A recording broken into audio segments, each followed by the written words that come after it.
Yeah. There he is. 1, 2, 1, 2.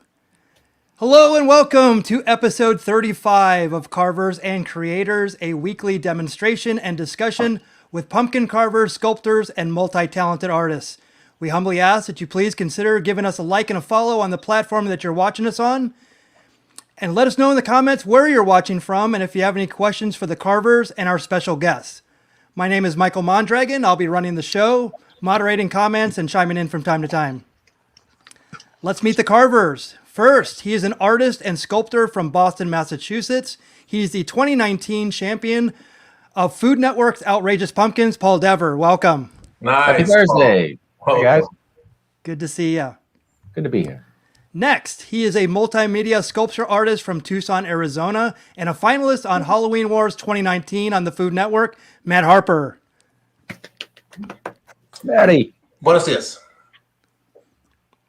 Our guests today are two of the most talented people I've ever known. They are multimedia artists specializing in fine art painting, jewelry making, sculpture, and so much more. Please welcome my longtime friends from Prescott, Arizona, Jodi and Mike Maas. Welcome. And I love using this picture because it is really, I think, the only picture that I have of you two together that it's actually you, because you guys do these Halloween costumes and you can never tell it's you. So I love this so much. Well, thanks. I don't know if you're embarrassed or happy about that. Yeah, some of both. So let's go. This was Matt's carving from last week. It was an exasperated reptile was the thing, and I see the skepticism in your face, Matt. Can we move to Paul's? All right. No, stop it. No. First of all, I struggled with the you scales. did this. Yeah, I had fun. I had fun at the early outset, and I struggled with the scales, and I started going too deep, and and then I wanted to have like a tongue that, anyway, just it never took what I had in my brain to shape. So I chalked this one up as, and this is going to be, for folks who watch us all the time, it's like you can't hit them all out of the park. And I've had a couple good ones recently, but this one I'm not as proud of. But when I saw Paul's, it made me even less proud. So Mickey, Cut it out. Dude. Yeah, Paul, you nailed this one. I love this one. I feel the same way about Matt. I just feel like whining about it right now. Stop it. Yeah, it's time consuming. Those reptiles are time consuming. That's what I was saying. Matt blew through his. You had 3/4 of that thing done before the show was over last week, and this took me a while. Yeah, scales are not easy. That's for sure. No. It seemed like it would. When I saw the final result, Paul, I was like, "Whoa, my God! Like, how long did this take?" So how long? Yeah. There was at least. I dedicated at least another hour and a half to scales. Yeah. Just making scales. So let me introduce you to the fourth member of Carvers and Creators. It is the Hello Wheel, or the Hollow Wheel, or the Center Spinner. Call it what you will. And Jodi and Mike, you're actually going to be doing an art project. Whatever the wheel spins, you're going to be doing something, correct? Yes. Yep. Right. Oh, wow. They're taking the challenge. Challenge. So, I'm nervous for them. So, Paul, why don't you go ahead and explain the wheel? The wheel. The dreaded wheel of creation. So what we're going to do is we're going to spin the wheel the first time. That's going to give us the subject. The second time through is going to give us the emotion. So we've changed a couple things out. We still have zombie on there. We have animal, elf, non-face is a new one, which means we can't have a structural face of any sort on it. So we have to pick another subject other than faces. We'll see how that goes. Alien, circus freak, child, cyclops, and caveman, and old. And then perturbed, befuddled, maniacal, which is a good new one. Thank you, Mickey. Yeah. Perplexed, crazy, charismatic, repulsive, sulking, hysterical, and I'm not sure if I said it, but exuberant. So, beautiful. That's what we got. Is everybody ready? Circus freak. Oh. Yes. All right, I'm giving this one. I'm gonna get this guy out of the way because he's just getting a good spin. Okay, now this is going to be fun. What are you doing? A charismatic circus freak. It's like I'm carving myself. Oh my! A circus. A charismatic circus freak. That one. That's a careful what you wish for one right there. All right. So I put it. Yeah, I put it in the chat. Oh, good, because we'll forget in 5 minutes anyway. Yes. Yeah, I can't forget circus freak. Am I echoing? Echo. No, All right, no. so Okay.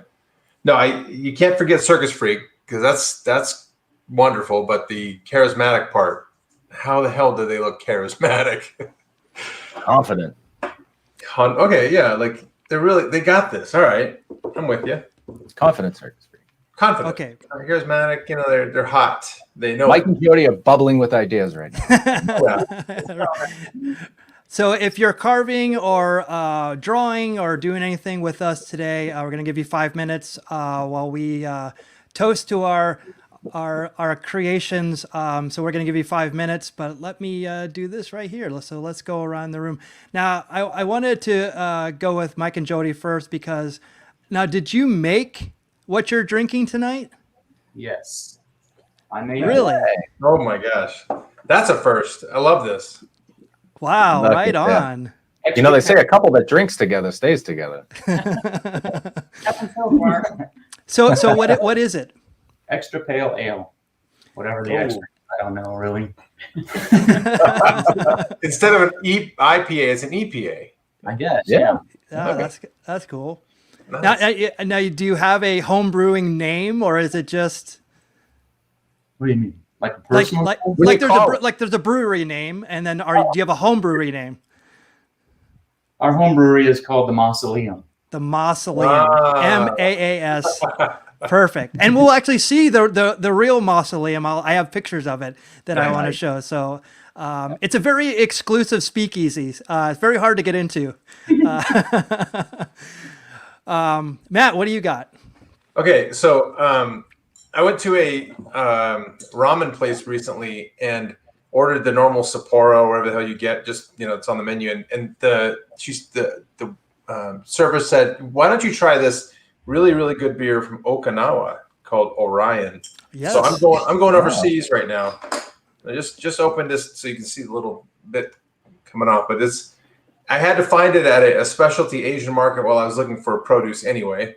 But the other little fun tie-in is my youngest daughter is becoming a really big fan of Karate Kid, and apparently Pat Morita's characters from Okinawa. That's and right. we watched Karate Kid 2. I suffered through that, and it was all filmed in Hawaii, in Okinawa, Hawaii.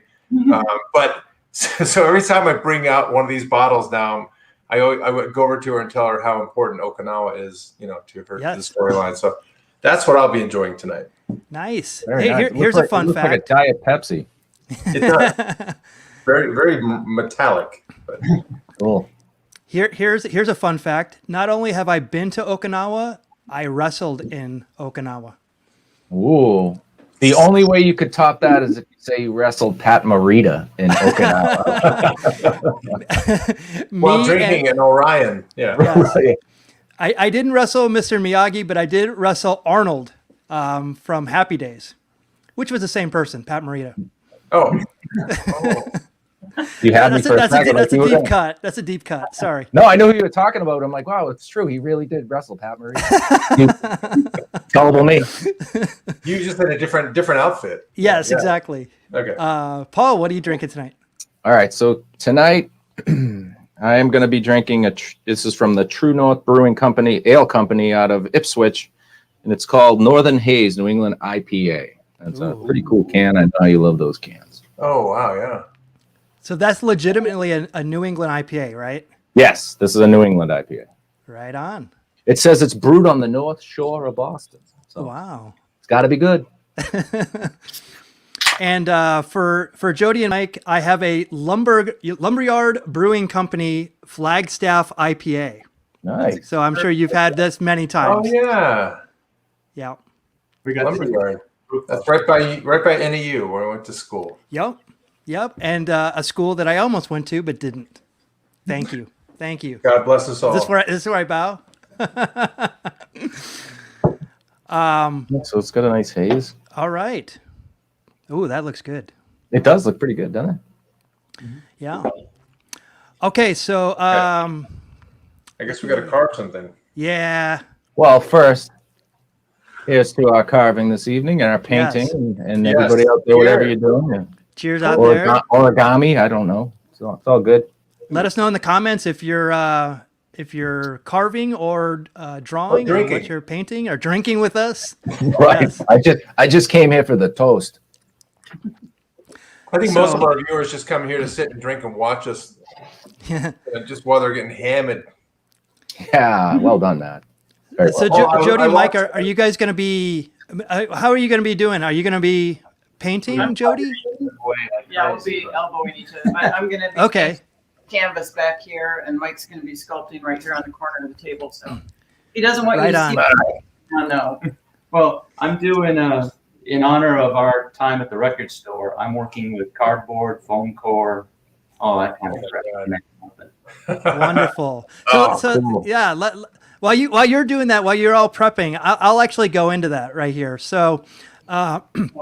This is actually a picture of Jodi and I with Brad Singer, who is the owner of Zia Records, and Steve Larson there as well. So the way that Jodi and Mike and I all know each other is this picture was taken in 1991. I had just got laid off a job. At a video store, and I was kind of contemplating being 20 years old and not really having any education or skills for life, and I went and got a $4 an hour record clerk job with the pipe dream that I was going to somehow just force my way into the art department. Because that was really my only hope at the time, and I didn't go to college or anything. So Mike said it before. It's so appropriate. It's like punk rock art school. It's just just go and do it. And so I was working at a store in Paradise Valley, Arizona, and in walks Mike and Jodi. And Mike, you weren't working there at the time. You were just helping Jodi Yeah. at the time. $4 would have been nice. Yeah, he worked day one, but behind the scenes for no money. Right, exactly. So I mean that also lends to the punk rock not getting paid either. Yeah. So this is we actually they started the art department for Zia, and they called it Chud because at the time it was in downtown Phoenix, right where the Diamondbacks now play. It's right there where Chase Field and America West. Oh, it was America West Arena. Something else now. It's, Walking stick. yes, yeah. So there was like a parking garage, and they made it into all these offices. So it was literally underground. So that's where Jodi and I was lucky enough to get a part-time job helping Jodi out. I think we met at the Paradise Valley. They walked in and started putting up signs, and I just I don't even remember how it really happened that I just came up to you. I remember talking to you and saying, hi, I did all the stuff in here, and can I please work? Or I talked to the management or something like that. I go, can I work in there part-time, something? And yeah, and Sounds like a good pitch, Mickey. oh God, I don't even, yeah, really, I don't even, I still to this minute don't know how it all worked out. But I worked there from 90 to 97. And I affectionately call it my college. But Jodi and Mike were super supportive and super just really great about a really unrefined artist just learning and doing his thing, and I'm forever thankful for those days because it really helped where I am now. So Well, we were happy to have you there because you've got our sense of humor and fit right. yeah, and but the one thing that I loved about Jodi and Mike is I got to we got to be very good friends, and I used to house sit for them. And one of the things that I show this lovingly because this was the first time I'd ever seen anybody make resin cast of anything. Oh my gosh.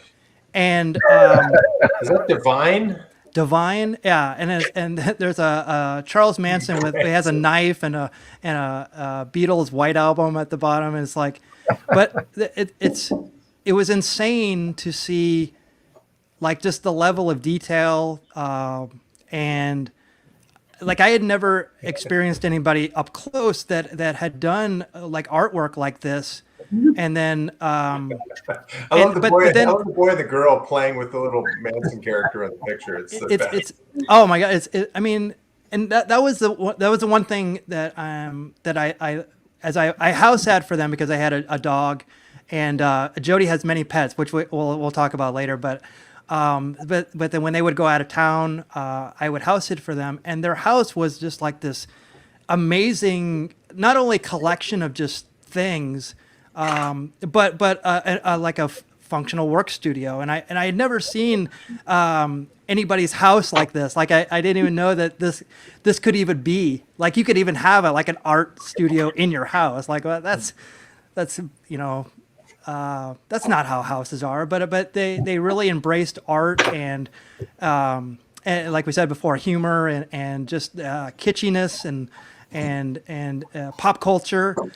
And in their current house in Prescott, like they've turned like this house into it's amazing. And you guys live really remotely in Prescott, so it's actually like a hogan, right? Are you guys? Paul, sorry, but this is the guest house. But your actual house is like a hogan, which is. Are you familiar with a hogan, Paul and Matt? I have no idea what that is. I know Hulk Hogan. Close. It's kind of a log cabin, and the ceiling has a weaved log beam that goes up to a smoke hole in the center, and there's some little skylights around it. And yeah, so it's like just a big round building, and it's really it's just like one big room. And yeah, it's like an Indian dwelling, and but this is like they have a guest house which they've called the mausoleum. And it's like has all their everything is hung up and all their artwork and stuff. And then they made this amazing with now what were these all the flyers that you accumulated or did you make these? No, there's ticket stubs and pictures from Monster magazines. I probably destroyed really expensive, valuable Monster magazines. Oh my god, I love that. Yeah, so like the house that they had in Tempe, Arizona, was like it was just a little small house that was built like God, it was built in like what the 20s or something like that. You're one in Tempe, but yeah, it's like it was. But what they did inside of it was like amazing, and just using all their artwork and stuff like that. And above this, I couldn't get it into the picture, Jodi, but above this, you have like a little loft where you have like all your. You made a whole tarot card. It's kind of like a crystallarium. It's my little new age nook that's right above this part of the bar. You have to get a ladder out to get up there, and it's real kind of a tight A-frame. And I've been collecting tarot cards my whole life. There's probably 100+ tarot card decks up there. Wow. And then my crystals. I love crystals and that kind of stuff. So. We used to have a finding stone at our old work, and if anybody lost anything, they'd say, "Where's the finding stone?" Yes, I still have that. I still have that finding stone, by the way. You found it. I found it. I was gonna say, did you ever lose the finding? It's never really lost.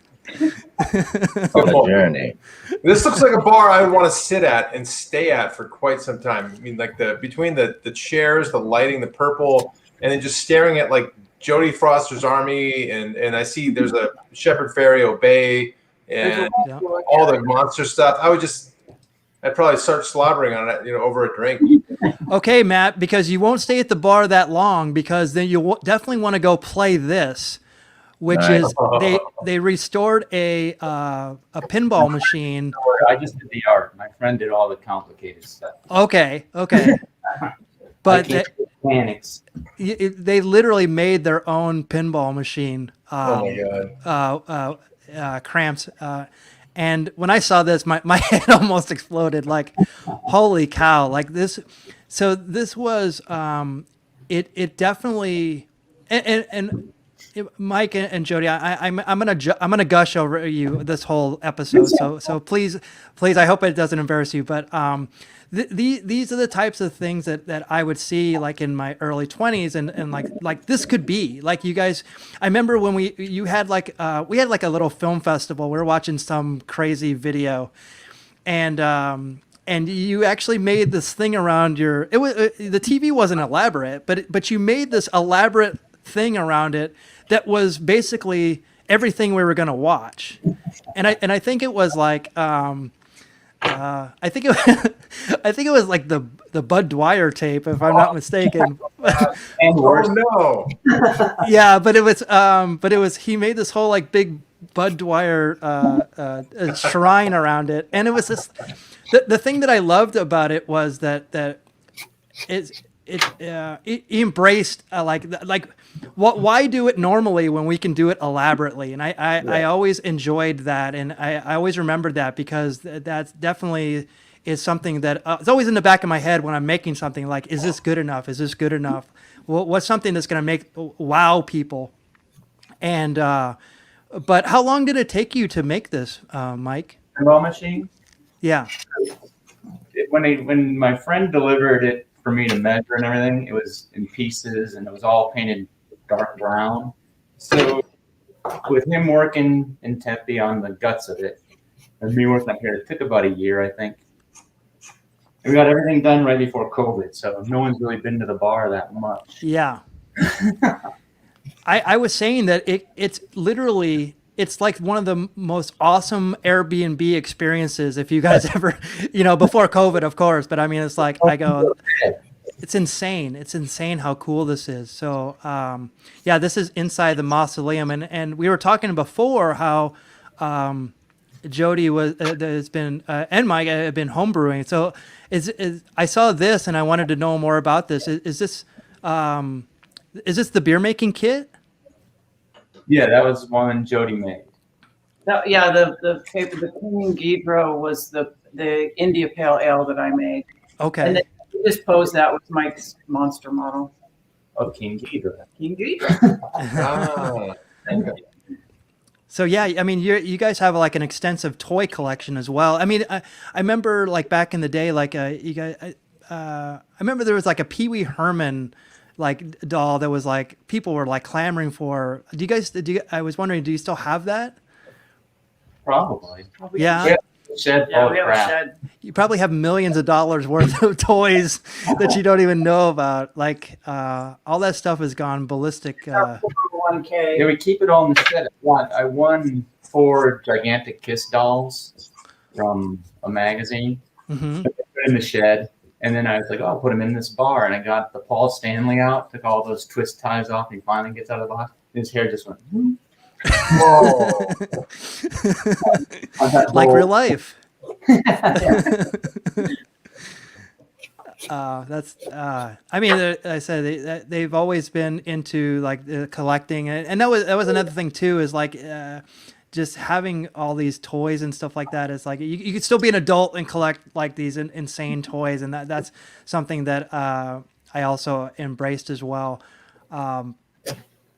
But Jodi has this, and now I think you got this after I moved to LA. But is Jodi? Is this every pet that you've had? I have a whole nother room and I could probably fill it. But those are at the time it was being past and present. It's super impressive. I was looking at, because I remember Rococo and I remember Milo and A little canary, roomy. Yeah. So Jodi, you had a dog, you had birds, you had rabbits, and I mean, this Good is thing- all just in a house in Phoenix. Good thing you didn't name your fish. And you were We brave never enough had to pet fish. sit. Yeah, I don't think we ever had fish, did we? So a lot of Jodi's work with pets comes out in her artwork. Oh my gosh. So much like you're probably seeing like her technique here. Let me actually go in on it. That's pretty random. Yeah. So like as you see, like there's what she's working on is like a stretch canvas. Oh wow. Okay. So they're super humongous. Yeah, and Mickey, I don't know if people who haven't followed Jodi, if you type in Jodi Maas art on Google, you'll be amazed the way I was. It took me a while to get to Jodi Maas art. It was all the places you could go get it, and it was pretty extensive. It's massive pieces, and I can only imagine that. I don't know. I went through 6, 7, or 8 sites before I finally got to your Instagram page. So it's just a giant library, and you can spend hours just looking through everything. Yeah. So like how Yeah, how You Was pet sat all those cats, the tortoise, Mina, Owler. that's right. You even had turtles too. That's right. Oh my gosh. So now, I mean, and I'll show you a little bit as well. Like I said, the amount of artwork that you've done. Like I had. This is always like kind of like something that I have to do. I actually have to cull through all these photos of everything. Like you have so much work out there, just like Matt said, that it was hard to actually just put stuff out there. But I just wanted to get an idea of it. But how long have you been doing this acrylic abstract art, Jodi? It's probably been about 14 or 15 years now. Mm-hmm. We work at a place we all called the slave shop in Phoenix, and we had to get paid by the piece that we did. So we were painting as fast as we could to make any amount of money at all, and everyone was stressed out. But that's where I learned it, so I'm grateful for the experience. Yeah.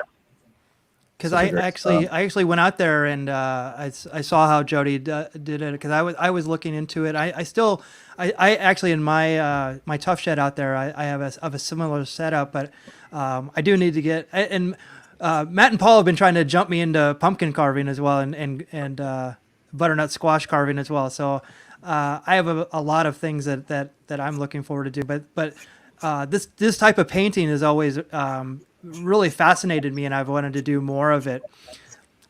I mean, can I ask a question, Mick? Sure. When it comes to like kind of obviously inspiration, I see animals and landscapes and stuff like that. From when it becomes an abstract piece, do you start with the form of like the cat and then kind of go from there, or do you just kind of think of the abstract part of it first and then fit a cat into it?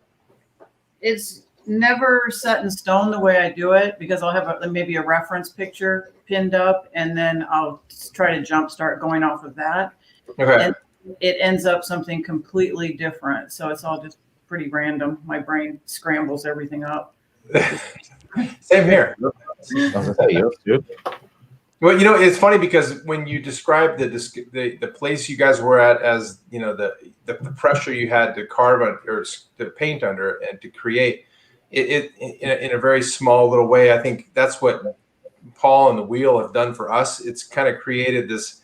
Off your, go for it and jump in and get it done. Yeah, exactly. You have to do it, and there's really no there's kind of no other way type thing, and that to me has been a real godsend in a way. It's like painful, but at the same time, we're in it for the process. We just love the whole process of it, and if we can do it, it's that stretching part where you don't really. It's not comfortable, but at the same time, you get better because of it. I think that's right. I've never done abstract before that. I was always into photo realism. Mhm. And it's very easy to wrap your brain around. You know what you're painting. It has to look exactly like what you're doing. Yeah. And when we were throwing abstract paintings, I felt so out of my element. And people would come by and say, those are really good. I'm like, are they? I didn't even know how to judge. But over the gotten an eye and, go off of different color palettes. And a lot of what we work with is seasonal with the different color palettes. So. Yeah, I've actually become, you actually turned me on to Julie Pritchard, and who I actually converse with quite a bit, actually online. And there's another, Nancy Rayner is her name. Also a really great artist in this space. Let me show this. Yeah, so I mean, Jodi not only paints horses, she actually has her own horse. Hey, So just like you, Paul, celebrated St. Patrick's Day. from time to Oh, I celebrated too, Mickey. With that kind of hat right there. the beard is the best part. Yeah, my dad's horse used to be with her for years and years, and then she passed away. So we had to get Blondie a couple goats to keep her happy, and she just loves them. She thinks they're her little babies. Oh, That's awesome. Blondie. That's cute as hell. Now you guys have like a little working farm, it looks like there. It's like a petting zoo. Yeah. The alpacas are cute, but they're not real cuddly friendly. Ah, okay. Goats are super friendly, so we like them.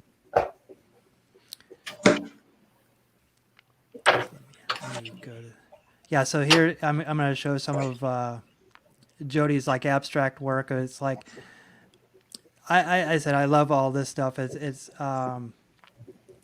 and your work was just in some like TV shows, and it's like in there's interior decorators that use your work as well, right, Jodi?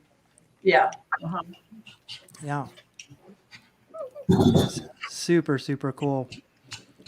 So in this process, Jodi has a like a paint palette where then she scrapes off Oh my God. a lot of it. Yeah. So Wow. So where you mix the paint, and something that she's doing now with all of these is putting it into her artwork. Tell me more about this type of work. Wow. Well, I took a resin jewelry making class recently, and I just fell in love with it. And the saint statue that's embedded in that piece, I actually made a mold for and then cast that saint in resin. So he's actually cast in resin and then embedded into the piece too. And the heart is a piece of my old palette that I just cut into a shape of a heart. So it's old paint just getting reused, recycled. Yeah, I mean, and then there's some of the other jewelry, and I think now you were doing a similar thing. I think is when you had your it was called goat flowers, right? You were making other type of it wasn't jewelry. I think it was other things like to hang on the wall. I remember you gave me like a mirror and stuff like that. Oh, that's right. I was doing little mirrors. Yeah. Like casting, I think. Or magic mirrors, right? Yeah, those were mostly out of plaster. Oh wow. Okay, so I'm seeing jewelry. I'm seeing animals and amazing paintings and sculpture. It's like have you had a medium that you haven't tackled yet? Yeah. Yeah. 3D. 3D, yeah. Love it. Yeah. Have you tried pumpkins? Yeah. Squash to be more specific. There you go. Squash. Yeah. What Mike does, I can't even wrap my brain around. I can't do that. Well, yeah, I'll be showing some of his stuff here in a few. But Beautiful. I love the nail. Yeah. Oh, okay. So I mean, like these are amazing, Jodi. Those old nails, and the ones on the left are nails that go into horseshoes to hold the horseshoes on. And those were just around our property randomly. So I collect stuff around here, and then I've been embedding that into the jewelry too. So again, this has definitely been an influence on me because I hoard a whole bunch of stuff and I don't really know what was gonna do with it. And it's all stuff like this, and I was like, how can I work this into my art? And I've never really figured it out. It's kind of carried along with me. So, that it's always inspired me. Just like, oh, that's cool, but I just have to save it for something. And you're doing it right here. These were just laying on the ground, and you made beautiful art out of it. So very cool. Like, how long have you been doing the jewelry? Oh, very recent. Oh, really? Still much a novice at it. Probably just a few months now. Okay, well, it's super cool. And you sell this on Etsy or? I put a few of those pieces that you saw, the pendants, mostly onto the Etsy site. Okay. I just have to get good photographs because these photos aren't that great. Oh, I actually color corrected them, so maybe I'll give you mine. So I want to go around and see what Matt and Paul are doing. I'll go to you, Matt. All right. So when I think of Circus Freak, I think of like Zippy the Pinhead. Oh, shit. Oh. Is that who you're thinking of, Paul? Paul, God damn it. Right. But your interpretation will be very different. Next time just go to Paul first, maybe. No. Okay, Paul. No, go, Matt. No, but so right now this guy kind of had a long head, and if I remember Zippy right, he has kind of a very shallow forehead, very low, and with that little bow sticking up on top, or like a little hair sticking up on top. So I'm kind of, it's like Bert, So this thing lent itself to being a Bert, but he kind of has a bulbous nose that I'm wrestling with right now. I'm gonna put here, but anyway, it's too early, Mickey. Too early. I know you jumped the gun on the. Let's go to the tape. Let's go to the tape. Well, I just want to see the direction and see where we're going. I never have direction coming together. 2 hours in. Oh, he's already got a nose, you bastard. Yeah, I don't know where it's going though. I could rip it off halfway through. We'll see. Yeah. Kind of going in the same direction. I was thinking more American. You remember the season of American Horror Story where they did the same thing? They had the pinhead, the Zippy character with the teeth. I love the teeth of the whole, like the buck tooth look. So I'm gonna try and give it that big. See what happens. Could turn out to be the strong man if I screw it up. That'd be good. You know what my first thought was? It was like, the two-headed person or the Siamese twin, like, and they're in a dress and stuff. I was like, how do I get that? I guess I can smash two butternuts together, like, and have them attached by the neck. Anyway, I just, who knows? This might just take a whole new turn, but we'll see. There you go. It's very early. We are. It's early, baby. Walking. So it's good. It's good that I went to you early. And by the way, we're 40 minutes in the show, so if that's early. What? Are we really? Okay. I really am getting sick. A lot of folks that watch us wanted us to do a Circus Freak, so I want to hear if there's anybody out there that's happy that we're finally getting to do a Circus Freak. Because I remember the last couple of shows, they're chiming in, yeah, forget the reptile, forget the pirate, forget the whatever else, do a Circus Freak. So I'd be curious to see if anybody else is also doing one too. Yeah, definitely let us know in the comments. So Mike and Jodi are huge punk rock fans. Like, and I might get this wrong. Mike, did you propose to Jodi at a Misfits concert, or I gave her her engagement ring at a Black Flag show. Black Flag, right on. Okay. Wow. Okay, so it doesn't get more punk rock than that, right? How are you going to top that? But Mike, let's see if you remember this one. But what was the loudest concert you'd ever been to? See if you remember this. And it wasn't Ted Nugent, by the way. Metallica. No. Not Metallica. We took Metalhead Brothers to see Exciter. Exciter. Oh my God. Motorhead. It was But another one was Zodiac Mind Warp. Zodiac Mind Warp was probably my loudest. Okay. Thinking of. Okay. So I remember you saying that you guys went to go see Rick Springfield. I never saw Rick Springfield. Are you sure? Nothing more punk rock than that. Yeah, well, Are you sure? Because I swear I remember that way. You said it was possibly the loudest concert you'd ever been to. Mickey, if you're making shit up, I mean, Boy, now I am.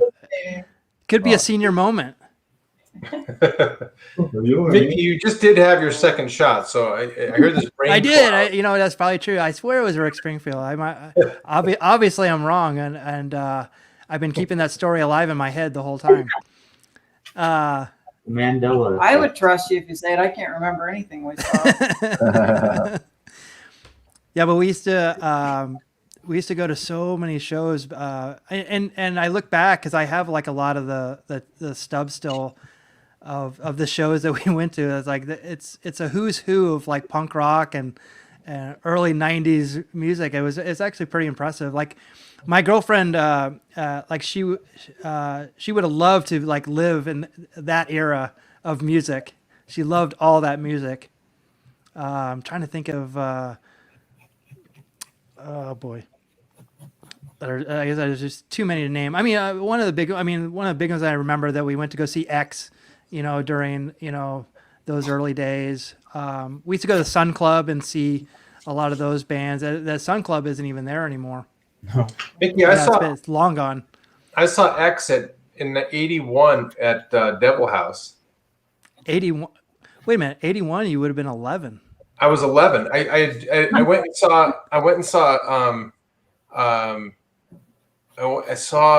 I was actually I turned 12, I believe, at the same, because I saw the Rolling Stones at age 11 with my brother at Sun Devil Stadium, and then he got tickets to see X because that was our other favorite band at the time. Wow. And I remember being way in the back, and the only way we got to go in was because my dad got us in. Fun story, but for another time. But I did that band, to this day, I still always think of, like, Under the Big Black Sun. That one album was like one of my favorites still to this day. Anyway, fun stuff. Good time. Yeah, well, Mickey, strange reference though. In that photo you showed right off the bat when you said you had just lost your job, I thought it was in New Kids on the Block. You did have a nice mullet. And you know what? I said my mullet is slowly coming back. It is You definitely a got throwback. It looks like it's great. It's so funny because I got I have all the OG names because it used to be called the Soccer Rocker. It used to be called the Schlong, which was short on the top, long in the back. Yeah. The mullet was actually the one that landed. There was actually a lot of other ones, but yeah, I'm slowly getting it back. It's like 1993 all over again. And then the mullet surely became the rat tail. Then, you kind of had to tighten it up a bit. I still got my rat tail in a bag somewhere. What? Yeah, I kept it. It's tucked into his shirt right now. It is. I have it in a locket around my neck. You should wear it out sometime. I will. Eventually, I'll just throw it on top. So what?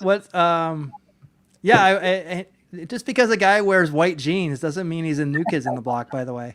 They were acid wash. They weren't white. Good point. I was wearing a Public Enemy T-shirt. If you didn't notice, All Paul. Right. Sorry. I was cool. Sorry. Don't believe the hype, Mickey. Don't believe. Yeah, that's right. That's right. Don't believe the hype. Yeah, that as Jodi and Mike probably famously know that I was the guy who wore a Depeche Mode shirt to the Public Enemy concert. A week later. Yeah, I was I don't know what I was thinking, but but I did it. Yeah, so actually, Mike, are you at any point where you can show what you're working on, or do you want to have a big reveal at the end? No, I don't have to have a big reveal at the end. Okay. So yeah, I started early because this. Oh, you. Oh, you got the jump. Yeah. Cheated. Oops. Uh-oh. How do I do it? Come this way. No, that's awesome. I want it. I I want love it. I want it. I want That it. is awesome. I'll trade you mine. You can. Yeah, yeah. 1 for 1. 1 for 1. Wow. Wow, that's killer. So okay, so this brings up a lot. So those heads that I showed at the beginning of the show, those were all made out of paper mache, correct? Yeah. And then you would do that a lot because I remember when you would make you made the Beavis and Butthead, like when people didn't even know who Beavis and Butthead were, you guys entered like a Halloween contest in Tempe and didn't even place. And they were the most brilliant things ever. I think we were joking. And Mothra too. Jodi made the whole outfits, and we lost to Bumblebee and Flower. Oh, Jesus. But if That's the last time you go to the Elks Halloween party. That's right, Paul. But quite frankly, if you would have won, that would have taken. It wouldn't have been such a good story. But I remember. Let's see if I do. Losing is always so fun. Yeah, I mean, well, it builds a lot more character. But There's usually a better story. Yeah. This was your Halloween costume one year where they were H1N1. H1N1. Flying through? We got Awesome. L right after that party too. I figured that you might, but it's still brilliant. It's that pushing that line of like brilliance but ripped out of today's headlines. You know, what would you do? What would you do for COVID? I can just imagine, but you guys were always really creative when it came to Halloween costumes. Is much like Matt and Paul, you know, Halloween is their big time. Do you guys do something every year for Halloween? Yeah, we have. Not last year, of course, but every time. Yeah, because like crap. It's fun. Because I think I saw one. You did one for the Insane Clown Posses with the magnets. So I mean, there's such. Are you guys familiar with the magnets reference? No, the ICP. I am. I know ICP, and I know the Juggalos and stuff, but there was a song that the lyrics are like magnets. What's up with that? Like it was. Yeah, it's a bit of a jump the shark moment for ICP. Even with the Juggalos, they're just like, that's the cringiest song, but they used it in their costume, which was, I thought, brilliant. Yeah, McFrastash magnets. How do they work?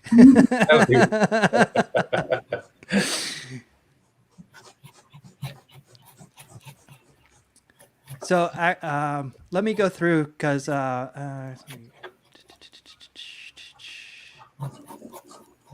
Mick, do you have more of? I want to see. My kids are big animal fans, and they loved your work, Jodi, with the cats and stuff like that. And Mickey just showed some. Do you go that direction? Like, do you tend to start with animals? And because I know you've seen a lot of your stuff that has animals in it. I mean, is that a place you like to go paint? I do like to paint animals, and they usually paint themselves. If I'm starting an abstract and I see a horse starting to appear, then I like, okay, it's telling me what it wants to be. Okay. Yeah. I remember you've always done something with animals in your artwork. Because I remember you had another company that you call Goat Flowers that I remember, and but yeah, you even in your tarot cards, did you made your own tarot card set, correct? Well, I started to do that, and it's been on the back burner for years now. Yeah, and I'm sure if I revisited that one, I would say, oh, I can't continue with that because it's a different style. Yeah, but I think you were going to use animals in that as well. Yeah, it's not out of the question. I'll probably do it someday. And then you also had, am I correct when I say that you had like these? There weren't terrariums, but you built these like little like shadow boxes or something like that with like. Wow, you're remembering stuff I don't even remember, but yeah, I remember that now that you mention it. They were like little, I don't know how to pronounce it, trompe trunk, that where you paint it, it looks like it's something that it's not. It's just Right. Yeah. So I would do these little shadow boxes with the 3D parts, and then actually put some of the 3D little assemblages in there. So it was kind of hard to tell which was real and which was the painting. Well, that's cool. Yeah. Yeah, I was in actually the Portland airport, and they had this really cool exhibit. This guy went through all these books, like these. Actually, they were very expensive books that I would have loved to have. These Taschen books, and then what he would do was he would go in and he would meticulously X-Acto knife like all the pages, but the pictures would be. It would make them look like 3D. So he would actually, it's kind of hard to explain without actually seeing it. But so think of a picture on a page, and then every page below that was X-Actoed out. So it kind of created like a 3D type of effect. And the way that the guy did it was like, it was amazing. And so like one picture of one book would be like the display, but he had all these books, and it looked like it took so many hours. It didn't even look like one human could do it all. It was very interesting. So I've also wanted to do certain things like that. I've been seeing people do that with like baseball cards, doing a similar thing with like making them in kind of an environment like that, like a shadow box type of thing. It's pretty interesting. Let's see here. I actually can show. I wanted to show some of Mike's work. Let me do that. So this Bobby Peru. Yeah, I actually had to go back because I was like, is this what I'm seeing? So Mike, I know that you did a lot of work with Gallery 1988 that's in Los Angeles here. How did you get involved with them?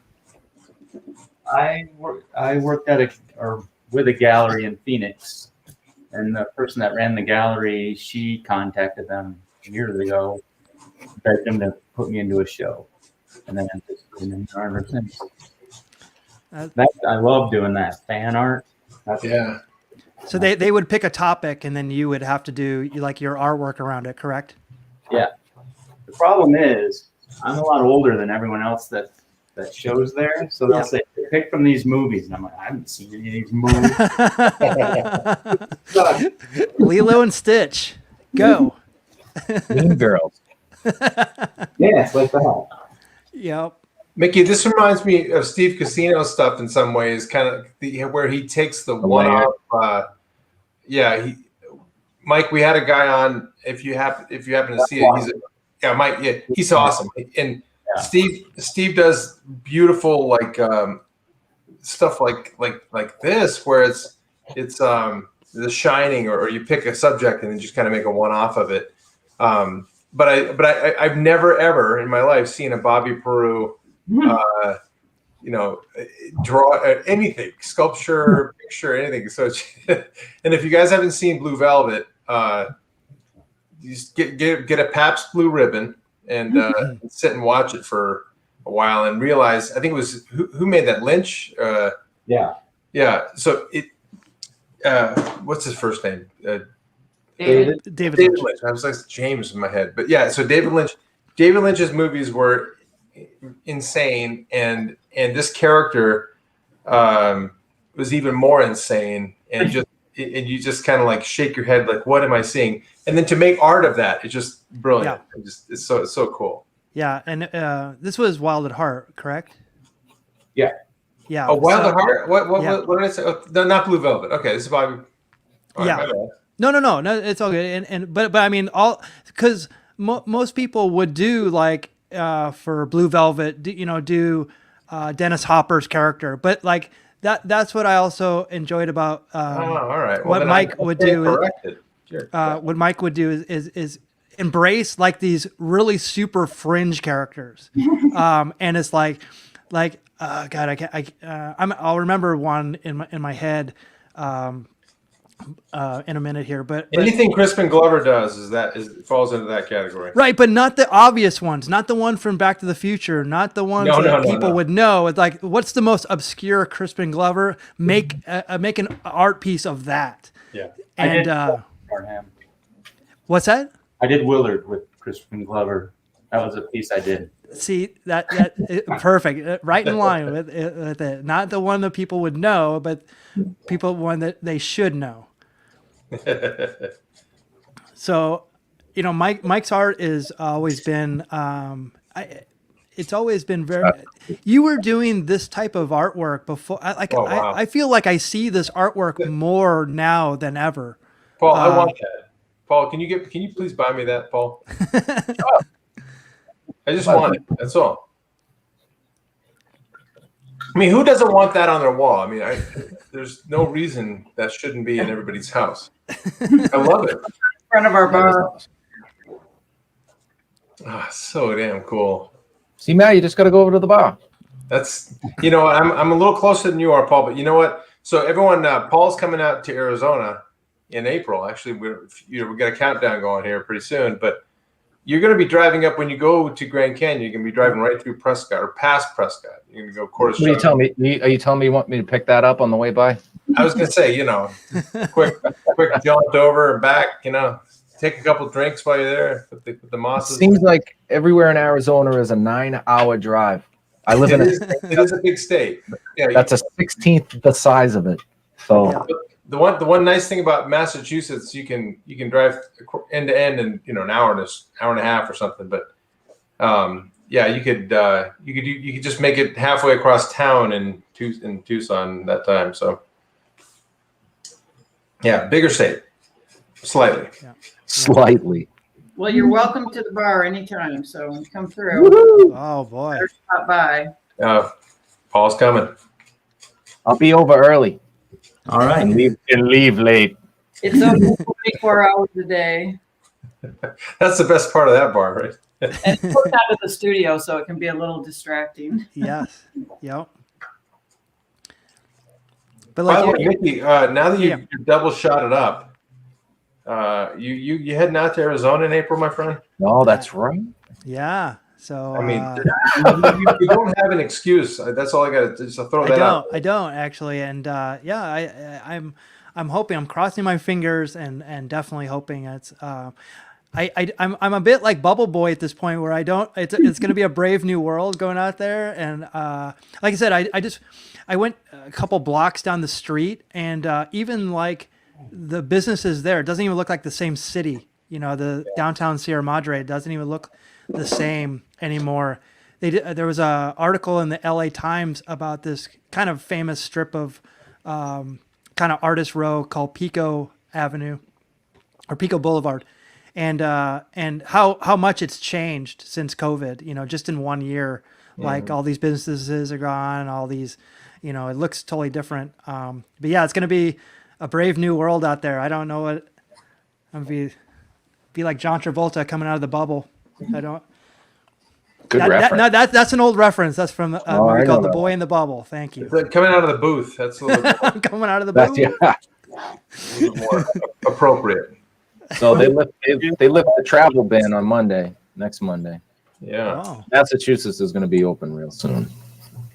Well, and I don't know, Jodi and Mike, do you in Arizona where you and I live?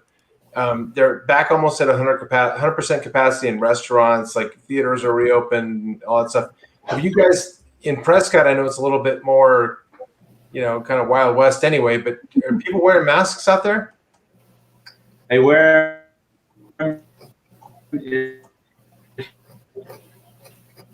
if it's required. For the most part. Yeah, they hate it. Yeah. Okay. I think that's a general consensus on the hating the masks. I think everybody does at this point. Yeah, everyone hates it. No, I mean John Travolta's Bubble Boy, not Jake Gyllenhaal's. No. Oh How no, dare you. Mean Girls. That's like a Mean Girls reference because you're so old, Mickey. Mickey, come on. How dare you? How dare you? You got to watch the real cringy one before you watch the polished one. Right. Lenny Calvin checking in. Lenny. Oh, there he is. We haven't talked to Lenny in forever. Hello, sir. Lenny's amazing. We love that guy. Great sculpt. Yeah, McFrazzle Sash says Arizona awesome. I want to go back during monsoon season. Oh, dude. You can't beat right? monsoons in Arizona. And as you guys all know, except for Paul, there's like no better time to be in Arizona than in monsoons, where you can, it's a nice hot day in whatever, August or whatever. And then all of a sudden you see to the south of you, or you see black, and it's just coming your way. And then you get this dump of beautiful rain. Next thing you know, it's nice and cooled off, and you smell what is it, creosote? You smell like the desert, basically. Yep. And it's the best thing in the world. Yeah. Oh, really? I was waiting for the punchline there. Oh, no, there's no punchline. It just makes you cry when you smell it. That's all. Yeah. I feel the same way when you smell wet asphalt after rain. Is that weird? Same thing, right? Same thing. The same thing. That's good. Dirt storm first, then 1 hour rain dump. Yep. Okay. See, we're on the same page. So here's a very Arizona reference, Paul, that I'll speak to you because everybody else will know what I'm talking about. So there used to be a television show in Phoenix called Wallace and Ladmo.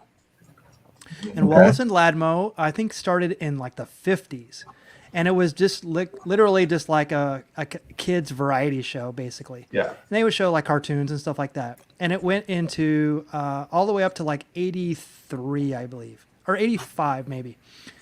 And so in the 70s, I was actually on Wallace and Ladmo and the big gimmick for Wallace and Ladmo is they would just like look at a chart and they go 3 rows up, 2 seats over, and give them a Ladmo bag. And a Ladmo bag was just a paper bag it said Ladmo. It is markered on it, Ladmo bag. But it had like, a ding dong or like, treats and candy and all this other stuff in it. Yeah. And everybody, as a kid, you would die to have a Ladmo bag. It was like the biggest deal. Thing. Yeah. Biggest deal at the time. So I was actually on the show. This was maybe like 1977. And one of 25. I was 25. Well, I might have been like 29 at the time. I think I was lying and say I was 25 at the time. But yeah, but I was at the tender age of 7, and we were on the show, and we actually had to bug out because of a monsoon. There was this wall of black that was coming toward the end. I remember the great Wallace saying to the crowd, he goes, "If you want to take off, you can. This thing is gonna rock, Arizona, get out of here." We did, and not a drop of rain. So the show was outdoors, I'm assuming. No, it was one of those things where it was like everybody kind of knew. It would be awesome if it was outdoors, but no, it was one of those things where everybody knew when the monsoons were coming because the sky would just get so dark, like in the afternoon. Just run for your lives. But right. Well, I'm not coming in monsoon season, so thank goodness. No, it's good. It's not as bad as Ladmos made it out to be. Although, much to my chagrin, 61 degrees for the high when I'm out there. I was expecting tank tops, shorts, flip-flops. I'm going to be wearing jeans and a jacket. No, believe me, when you're here, it's a different kind of warm because it's like it's not humid at all. So right, when you're in 61, it's nice and it's fine. You can walk around in shorts and t-shirts. Okay. Yeah. So I remember. So Jodi and Mike, you went to college in Grand Rapids, Michigan, correct? Kendall Art College, right? Yeah. Okay. How the hell do you know this stuff, Mick? Holy. Yeah, it's yeah. He knows more than we do. but this will prove how much I know about them. So one of the things that they actually moved. So how does Chicago work into this? Did you guys move to Chicago after college? Yeah. Okay. Wait, when did you meet? What year did you guys meet? Because this is going back a ways here. When did Mike and Jodi meet? They might be 81. 81. 1981. Art school. Yeah. We met in art school. Yeah. Okay. Okay. So you met a year after Matt and I met. So we've known each other for 40 years, and that's awesome. But we're not married. But I always wondered like how they moved from Chicago to Arizona. And I remember Mike, it might have been Jodi just as easily, said that they wanted to move to the hottest place on earth. Mission accomplished. So sick of Chicago weather. And they had this picture. I think you even had this picture that you took as you were leaving Chicago, and it just to remind you of how of not to turn around. And actually, the picture didn't turn out as hazy as you wanted it to. I remember. Yeah. But yeah, it's I always remember that because my girlfriend says the same thing. She wants to go to a warmer climate, and I go, watch what you ask for, because we actually went to Arizona, and I remember we had to do something that I hadn't had to do in a long time, which was much like when you're on a beach and your feet get hot and you have to like find a blanket so your feet don't get overheated. Was you do the same thing trying to find shade, like in Arizona. Yeah, you run from shade to shade in the Shade summer. to shade. But you're in the desert, right? So there's no shade. Yeah, you got to you find it. I mean, there's houses and stuff. You can hide under a blanket, whatever. But yeah, it is. Mickey's right though. There's times in the summer where it's like the asphalt's so hot to step on barefoot, like even next to a pool, that you have to be aware where you're going to be going. But you know what though? I mean, having lived here my whole life or most of my life, it's so you get so used to it, and it's like thank God for air conditioning and all this stuff. But it's it's not as dire as it sounds. But if somebody's trepidatious about coming here, just go ahead and stay where you are, because this is we get plenty of people. So. Yeah, it's a bit of an adjustment, and like I remember moving to LA and then coming back like a year later, and stepping off the plane and all the air conditioned in the terminal, going to my car or where the cars are for my rent-a-car, and just getting hit with that wave of like boom, like heat, and I'm like, oh, that's what I remember. So yeah, Arizona is just a different type of heat. My mom lives in Galveston, Texas, and that is the heat that I can't stand. The sticky, wet, hot, gross, humid heat. Yeah, Arizona heat is it's much more bearable. We have a request to explain swamp coolers. Talk about something that's for us old folks to kind of to justify. I don't get it either. I never got it. Are you familiar with swamp coolers, Paul? I have no clue what you're talking about. So if I'm not mistaken, it would be like water in a machine, and then they would like run the cold off of the water or something like that, or blow it. No. So Mickey, think of it as a box that has like these pads in it, and then inside there's a big fan, and the water drips through those pads, and the fan then kind of collects the moisture that's in the air dripping through those pads, and it cools, and the fan forces it through the house. So the nice part is you really just need a hose and a fan. Think of it that way. And it's a lot less expensive than air conditioning. So people would, when there's no humidity, like it's nice and cool in your house and everything else. But when there is humidity, it doesn't work at all, because it's whatever that it's because there's too much humidity. So some places, if old school would have not only a swamp cooler but also an AC, and so you just switch it over through the year, if I remember right.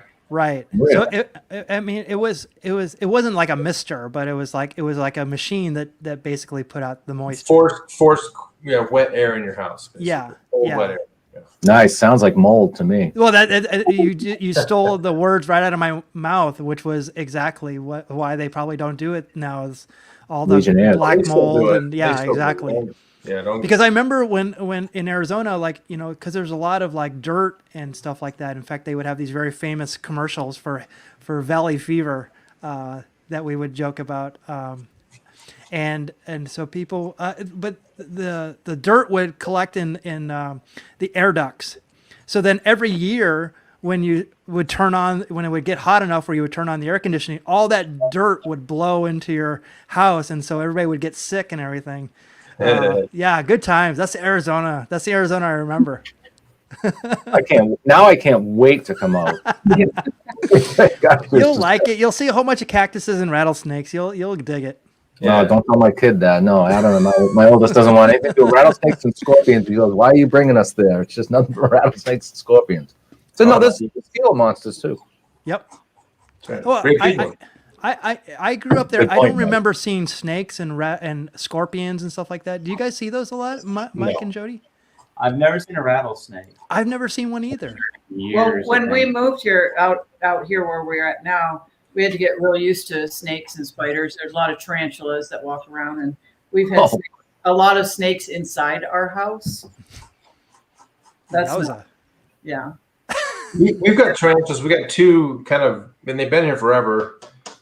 They don't bug you or anything. They just walk around, and then we've got a snake that lives in our backyard. That's like a big king snake. So he's the one that if you want those because they eat They eat rattlesnakes. the mice and the rats. They eat the mice and rats and stuff too. They eat. Yeah. They're great. They're great for any rodent but they also kind of keep the rattlesnakes at bay. So, you know, Wow.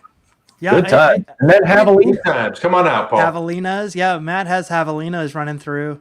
Oh yeah. That's right. We milk them. Javelina milk. I heard that's very nutritious. It's a nice. It's got a musky scent. Because you're milking the male, Matt. It's the wrong one. Oh, boy, that's the male. The male. Okay, my bad. I milked that cow for 2 hours, and all I got was this little bit of milk. We don't have a cow. We only have a bull. What movie is it, Mickey? Kingpin. Kingpin. Kingpin, yes. The best of the worst movies. Yeah, exactly. That is a terrible movie, but it is good. And, Kingpin also has a guest appearance by the great Morgana, the kissing bandit. Oh, that's right, because she runs up in the bowling match and kisses That's right. the bowling match. Yeah.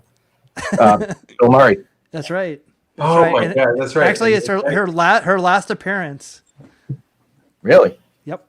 Does she have more than one?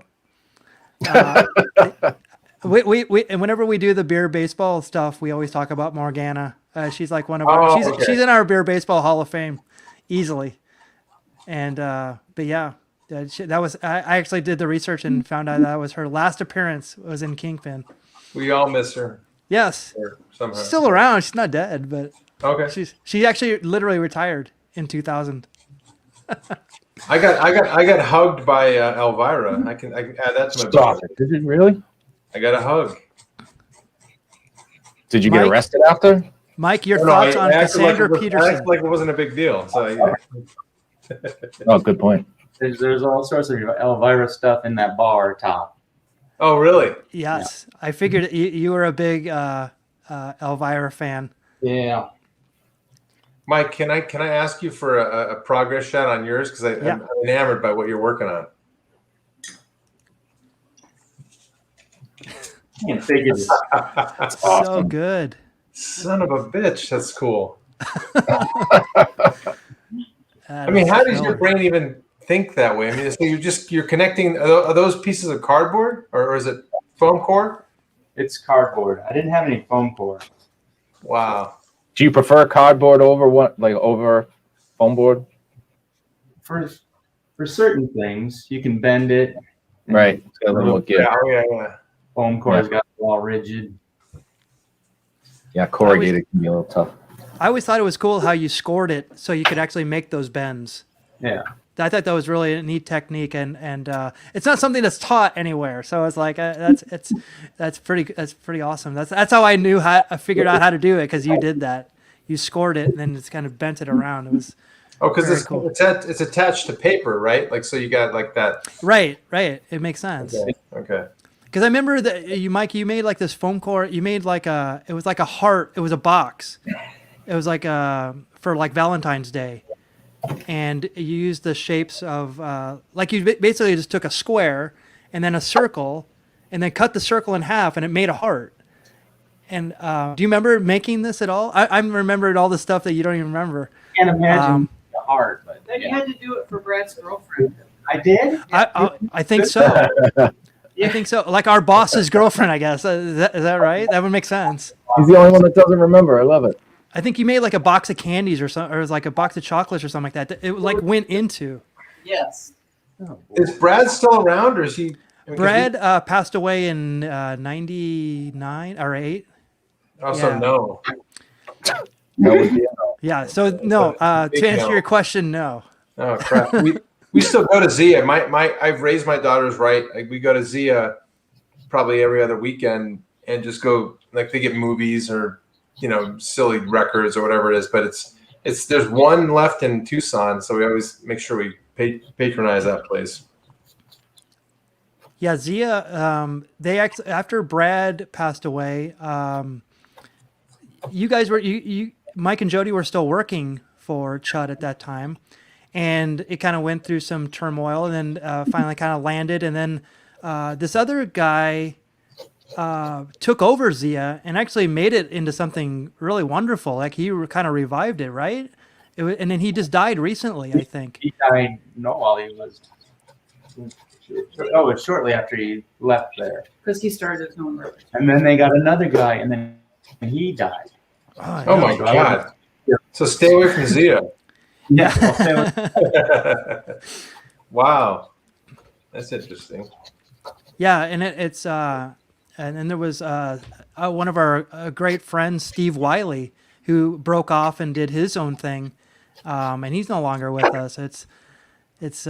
I went out to go see Mike and Jodi and saw his name was Steve Wiley, a great guy, and kind of started his own kind of Zia out there. I'm forgetting the name of it. Hoodlums. Yeah, and it was kind of I says it's but all these wonderful people, but they're super passionate about music and keeping it independent and keeping it cool, and they're no longer here, so got to keep it all alive. Hey Nick, now that we only have almost 10 minutes left, or yeah. Do you have other stuff of theirs you want to showcase? Because I'd love to see like all of their. Oh my God, look at that! That's awesome.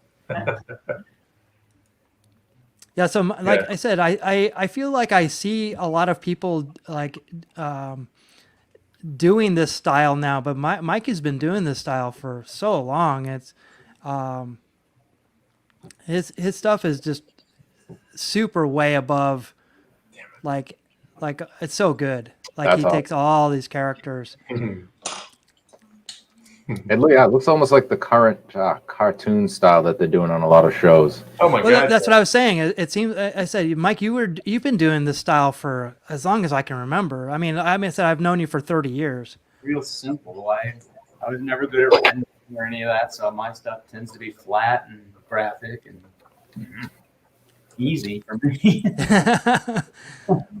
But it's so dynamic, and it has such a story to it. Like you can tell, and it's like a lot of the stuff I can tell now. It doesn't have that kind of story. It's just kind of more, I don't know. I'm not quite sure what I'm trying to say. It's just it doesn't have the same kind of heart in it. I noticed that in your work, the devil is in the details of what you do, because there's little there's little Easter eggs in all of these. Like that's what I'm trying to do. Like if you're a super fan of something that I'm doing a piece of, you'll know all the little hidden. Right. So let me make it a stab at this one. So Josie and the Pussycats, along with the Cramps from that Bad Music for Bad People album.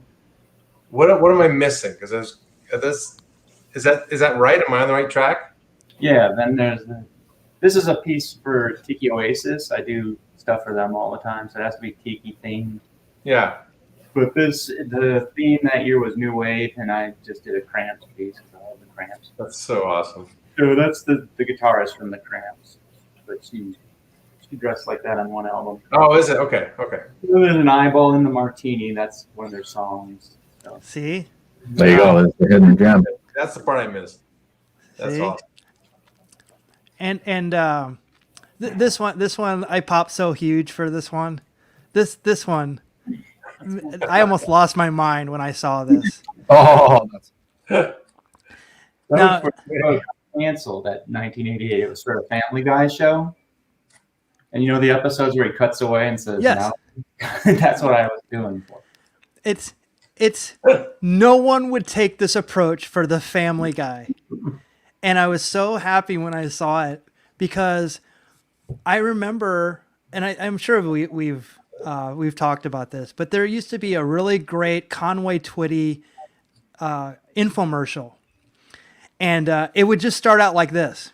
It would be Conway Twitty, and he'd just go, "Hello, darling.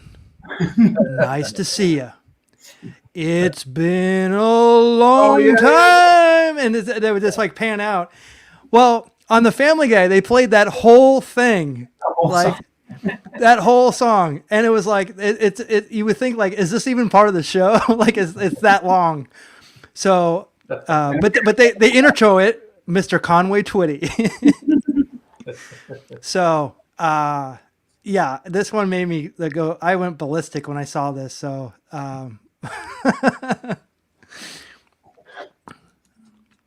but like, is this more of the tiki stuff? Yeah. How did you get involved with the tiki stuff? Kind of stupidly. We went to Tiki Oasis and they had an art show, and I asked the guy, "Well, how do you get into this art show?" And he goes, "Well, you just email the person that runs it and tell them you want to be in." So I did that. They pick the artist. You don't get to just decide you're in that thing. I was naively, but they liked me and I got to keep doing it. Wow. Mm-hmm. And now they have one in Arizona too. Tikio in Arizona. Okay. Yeah. There's, have you ever, I've always been meaning to ask you this, and I'll just sidetrack you for a second. There's a place called Undertow that's in Phoenix. Yeah. It used to be a dip glue. It was the part where the mechanics would stand under your car. Is that what it is? That's Okay. what that bar is. Yeah, Matt, there's a place in Phoenix. It's over by, it's on what, Camelback and 23rd Street or something like that. Where like Mason Jar used to be. It's like right down the street, I think. That's Indian school though. And it's like a coffee place, but then down below is like a tiki speakeasy. Like you have to like go onto this website and you get like you only get like a certain amount of time, but it's, as you go under, it's like you're almost like submerged in like a submarine. Like you hear like the sounds and you can see the window and stuff like that. It's all decked out in like really amazing tiki stuff. So definitely worth checking out. Oh, that's cool. Yes. So, I mean, you do, a lot of the paintings and stuff like this. This was, it's kind of the same thing that Jodi's doing, right? So, Yeah, that was painted on the wall. very cool.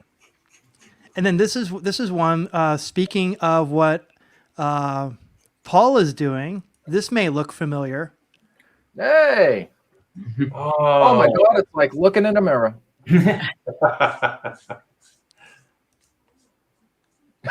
That's awesome. There he is. Little did Eventually. you know. Long way to go. When I remember this one from a long time ago. When did you do this one? Oh, that's years. Like 10, 12 years ago, maybe? I don't know. Yeah, like I said, I have so many. Yeah, I mean, I remember you doing like the Ouija boards, and in fact, someone brings up the Morrissey Ouija board. But you did another Ouija board before that, right? Yeah, I those, did all sorts of them. yeah. I did the one got me into trouble, kind of, was Sylvia Plath. Do you know that? She was an author. Teenage girls like to read her. She's a poet, author, whatever. And she killed herself by putting her head into the stove.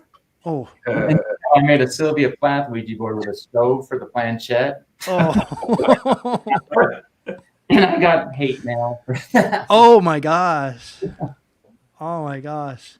Matt, that was a diabolical laugh you put on there. Yeah. I love that stuff. I love getting hate mail. Like I love hearing people get hate mail. It's just like it says to me that you've arrived and you're doing something right. Boy, you struck a nerve. You did something right. Yeah. For them to snail mail you a vitriol through the USPS. They took time to put pen to paper. That's actually very nice. They're so upset that they hate you enough to sit down and to write it down. I wanted to ask you about this one too. Like, Cool. who made these? I did the sculpt on the head of that one, and I screen printed Bjork's face, but then Jodi would build patterns for that. Won't have any aptitude in that. I also love that you guys use yourselves in your art. It's super cool.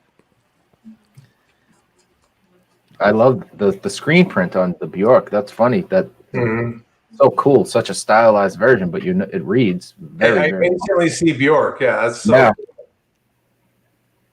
Yeah, So and it's quiet. yeah, and it's totally Mike's style as well. That one went away And from the dress. style. The dress is awesome. Yeah, she wore that to some like Awards, Oscar or something like, right? Or Emmys. something like the MTV Music Awards or the Grammys or Yeah, the Tonys, something. the Tonys. Hey Tony, Hey, hey, oh, swore to Tonys. Wow, lucky guy. Wait. I want to see what Jodi's working on because yeah, got, we have not seen what you're working on, Jodi.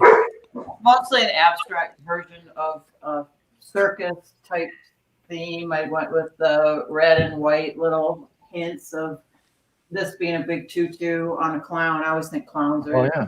the craziest. I wanted to be a clown when I was little, so that was good. I don't know why. I see a form emerging from the Yeah. back, like, about to kill you. Kind of thing. Weird look to it. How long does it take you to do like your paintings? I mean, how little and how long, maybe? Not really long at all. I found that the faster I paint, the better they turn out. If I tried to slow down and dwell on them, that's where they start getting a little bit too muddy or complicated. So Interesting. anywhere from a few hours, usually generally around a couple, 3 hours maybe. Oh, Wow. Awesome. That's actually good advice. I've been wondering about that too. Like if I'm overthinking, especially in painting, it's very easy to overthink it. Yeah. So Paul, I'm gonna go back. I'll go to Paul. I'll put you last, Matt. Thank you, Doctor. well, I'm still blocking. There's a long way to go. I That's still got to still get that head shape thing. I guess if I do it like that, you can see it. But yeah, I might end up scraping a lot of this off and pushing it back even more. So it's just that first pass to see. Super impressive for just a couple hours. Thanks. Well, I think the giant ears and the little what do you call it? The barrette or whatever they have in their hair. That'll sell it. I'll carve a barrette. Isn't that what all the cool kids are carving these days? That's pretty much it. So, Paul, you and I swear we share a mind. So this is my guy. See if I can get him cleaned up here a little bit. So, yeah. So I'm a little different in that see if I can get a better lighting on him. Sorry. Okay. So I got his smile going. I got his schnoz. And then I'm trying to make this little top knot, like where the hair spills around to the side over here, like that little back. Oh. But again, like Paul said, blocking, figuring it out still, but getting there. Looks great. Yeah, I love the expression. Yeah, well, he's confident, so he's showing up at this point. Charismatic. That's one charismatic circus freak. That's what everybody says about me. And then, Mike, did you want to show it? Oh, you did. I added one last piece to it. Oh, okay. Okay, let's see. Whoa, what? No way. Wow. Oh my God. How funny. Is that the disco machine mask? Yes. See, that is the Mike Maas touch right there. Threw on something that nobody knows about, but it made me pop. For those who get it, they get it. Yeah, that was my wrestling mask. That is amazing. Oh, and one of the things that you guys did for me right when I moved away from LA is I had a magazine called Rudos at the time, and it was kind of like a fanzine. But it had a wrestler who passed away just a couple of years ago, named the Destroyer, and it was like this kind of if you saw the mask, it's kind of weird. It almost looked like he had like underwear on his head. But anyway, you guys made this big, huge Destroyer mask out of foam core, and everybody signed it. So I literally had almost like a life-size version of this that you guys made for me, and it was very reminiscent of that. It was my wrestling. Little did I know at that time that I would actually wrestle one day. But that was always really special to me that you guys did that, and yeah, that's awesome. Very cool. Very cool. Yeah, please. At that pool place with pink pool tables. Pinkies. Pinkies. Yes. You That wrestled was there, awesome. didn't you? I did. Yeah, a place that we used to play pool and foosball. I actually wrestled. Actually, the guy that I wrestled there is actually my girlfriend's brother. Stop it. Yeah. You guys still wrestle? That's so funny that you say that. No, I only wrestled until I was 41. which was 10 years ago. So I haven't wrestled for 10 years, but the fact that I wrestled to 41 is insane. It's a young man's game. Let's just say that. And there's no money to be made unless you're a big star. But it was fun while it lasted. Let's just say that. I got to go around the world doing this. I got to play fight around the world. Pretty awesome. Wait. I Yeah. thought wrestling was real all this time. Thanks, Mickey. Well, the separated shoulder, the chipped teeth, the concussions, those were all real. But the actual wrestling, it was all. Oh, okay. The question is, did I win? In the end, no. But at the time, yes. But the Harlem Globetrotters always win. Got a system. That's right. Did the Washington Generals win? No. But did they win? I'm talking about them now, right? Right. Good point. They win. Well, I want to thank Mike and Jodi so much for being here. It's Yes, this is I can't believe that this happened. I'm super happy. More. I said I can't. I don't want to gush. But I'm going to. Mike and Jodi, like you are the reason why I'm in the position I am now. You may have think it was all chance, but it was destiny for me, and I'm even happier to call you my friends. And the fact that we could do this all together has been a blast. So thank you so much for being here. So you wait until the end of the show to make me cry. Real nice. Oh. But it's the truth, and so thank you so much, and the fact that I'm doing this, the fact I'm doing this with Matt and Paul is great.